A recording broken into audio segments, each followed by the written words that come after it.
The Avengers dooms day trailer అనేది release చేశారు. December 18వ తేదీ రిలీజ్ అవుతుంది. ఈ యొక్క ట్రైలర్ అనేది రిలీజ్ అయిన వితిన్ 24 అవర్స్లోనే 550 మిలియన్ వ్యూస్ని సంపాదించింది. మీకు తెలుసా? సో అదనమాట. ఒక తెలుగు సినిమా అన్ని వ్యూస్ని సంపాదించాలంటే చాలా కష్టం. రావు. ఏ మూవీ అన్నా వచ్చుంటే ఒకసారి నాకు మెన్షన్ చేసి చూపించండి. వితిన్ 24 అవర్స్లో అదనమాట. సో వితిన్ 24 అవర్స్ దాటిన తర్వాత ఒకవేళ 100 మిలియన్ 200 మిలియన్ వచ్చిగానుంటే అవి నెలలు రోజులు బట్టి ఉంటాయి దానికి. సో ఈ యొక్క మూవీ కూడా వితిన్ 24 అవర్స్లో 550 మిలియన్ వ్యూస్ని సంపాదించిందంటే ఇంకా రాబోయే రోజుల్లో ఎన్ని మిలియన్ వ్యూస్ని సంపాదిస్తుంది చూసిన వాడే మళ్ళీ చూస్తాడు నార్మల్గా. దాంట్లో హైలైట్ సీన్ ఒకటి ఉంది. థోర్ నార్మల్గా ఆ యొక్క డూమ్స్ మీదకి విలన్ మీదకి దూకినప్పుడు 2 వేళ్లతో ఆపుతాడు. తన గొడ్డల్ని 2 వేళ్లతో ఆపుతాడు అనమాట.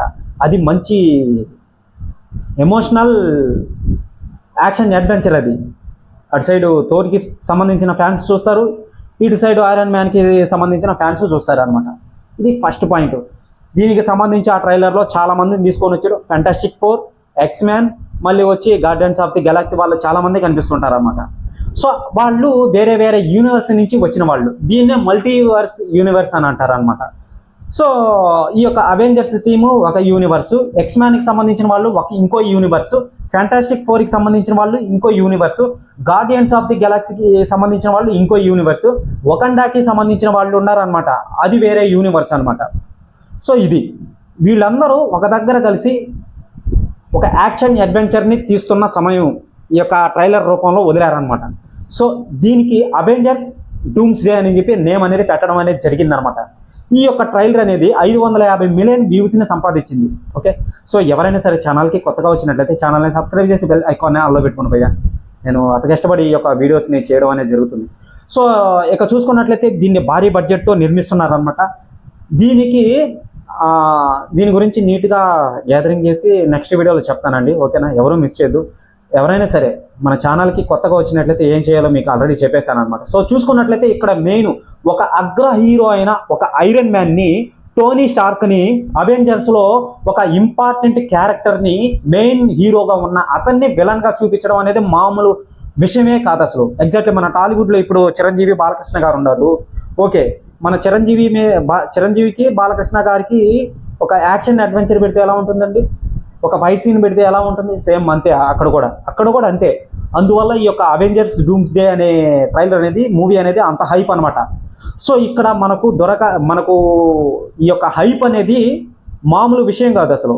ఇప్పుడు చూసుకోండి, బాలకృష్ణ గారు చిరంజీవి గారి కన్నా పెద్దోడు నార్మల్గా. సో బాలకృష్ణ గారిని విలన్గా చూపించి చిరంజీవి గారిని హీరోగా చూపించాలి అని అంటే అప్పుడు ఎటువంటి స్టోరీ కావాలి, ఎటువంటి ఇది రావాలి, అప్పుడు అర్థం చేసుకోండి ఎంత హైప్ ఉంటుందో మన టాలీవుడ్లో నార్మల్గా.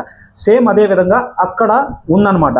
సో దానికి తగ్గట్టుగా ఇక్కడ యొక్క పిఆర్ రిలేషన్కి, మనకు పబ్లిక్ రిలేషన్స్కి మన ఇండియాలో బాగా కనెక్ట్ అయితే అయ్యింది. స్టోరీ పరంగా, గ్రాఫిక్స్ పరంగా, సిజిఐ పరంగా, విఎఫ్ఎక్స్ పరంగా, ఇక ఆ యొక్క యూనివర్సల్ని వాళ్ళందరినీ ఎలా కలుపుతాడు, ఎలా డిసైడ్ అయ్యి ఈ విధంగా నాశనం అవుతారు, మన ఐరన్ మ్యాన్ని, టోనీ స్టార్క్ని ఎలా ఎదుర్కొంటారు అనేదే చూడాలి ఇంకా నార్మల్గా. దానికి థోర్ అనేది అడ్డొస్తాడు అనమాట. థోరు మన కెప్టెన్ అమెరికా. ఓకే, సో ఇక చూసుకున్నట్లయితే ది బెస్ట్ యాక్షన్ అడ్వెంచర్గా నిలవబోతుంది ఆ యొక్క మూవీ అనేది. డిసెంబర్ 18న వస్తుంది అనమాట. ఆ యొక్క ట్రైలర్లో మెన్షన్ చేశాడు. దానికి సంబంధించిన ఫుటేజ్ అనేటివి చాలా వరకు చాలా ఇదిగా వచ్చేసాయి. ఓకేనా? ఆల్రెడీ నా తమ్నైల్లో కూడా చూసే వచ్చుంటారు అనుకుంటా నాకు తెలిసి. సో ఇదండి, ఇటువంటి పెద్ద పెద్ద సినిమాస్ వస్తే మీకు వీడియో పరంగా అందిస్తాను అనమాట. ఓకేనా? ఎవరూ మిస్ చేయొద్దు. ఛానల్ని సబ్స్క్రైబ్ చేసి బెల్ ఐకాన్ని ఆన్లో పెట్టుకోండి. ఇంకో మెయిన్ విషయం అండి, ఇటువంటి యాక్షన్ అడ్వెంచర్స్ చెయ్యాలి అని అనుకుంటే మన డైరెక్టర్లు పుట్టాలి. మన వల్ల కాదు నార్మల్గా, అది ఇంపాసిబుల్ అదనమాట. ఇంకా మన వాళ్ళు చెరువుల దగ్గర చేపలు పడతామంటే ఇంకా ఏం చేస్తాం, మనం అక్కడే ఉంటాం. వాళ్ళు చూడు తిమింగలాలనే పడుతున్నారు. సముద్రం లోపలికెళ్ళి ఆ యొక్క డూమ్స్ డే చేపలని, తిమింగలాలనే పెద్ద పెద్ద సొర చేపలను పడుతున్నారు. మన వాళ్ళు చెరువుల దగ్గరే పక్కిలు గెండెలు పట్టుకొనే తిరుగుతున్నారు అనమాట. సో అది దీనికి డిఫరెన్స్. అందుకని అంత పెద్ద క్వాలిటీ వస్తుంది అక్కడ. నార్మల్గా మంచి సీజే విఎఫ్ఎక్స్ మంచి క్వాలిటీ, హై క్వాలిటీలో అది హైమాక్స్తో తీస్తున్నారు. ఆ యొక్క మూవీని హైమాక్స్లో తీశారనమాట. సో అందువల్ల మూవీకి అంత పెద్ద హైప్ అనేది ఉంది. ఇప్పటికే టికెట్స్ అనేటివి ఆ సైడు బాగా $1 మిలియన్ సంపాదించేస్తుంది ఆ సైడు. సో మరి సినిమా రిలీజ్ అవ్వకముందు ఎంత సంపాదిస్తే నార్మల్గా ఇంకా సినిమా వచ్చిందంటే ఏ విధంగా సంపాదించాలి. సో మనం వచ్చిన ఈ యొక్క అవెంజర్స్ సిరీస్ను కూడా చాలా వరకు మనం చూసే ఉంటాం.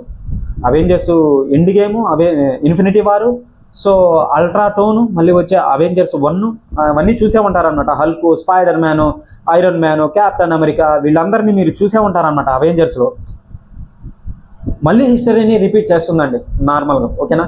సో సెకండ్ ప్లేస్లన్నా థర్డ్ ప్లేస్లన్నా ఈ యొక్క మూవీ అనేది నిలిచే అవకాశం ఉంది. హయ్యెస్ట్ గ్రాస్ని వరల్డ్ వైడ్గా హైయెస్ట్ గ్రాస్ని సంపాదించే అవకాశం ఉంది ఈ యొక్క మూవీ అనేది. సో ఇదండి అప్డేట్ అనేది. ఎవరైనా సరే ఛానల్కి కొత్తగా వచ్చినట్లయితే ఛానల్ని ఏం చేయాలో మీకు తెలిసిందే. So bye.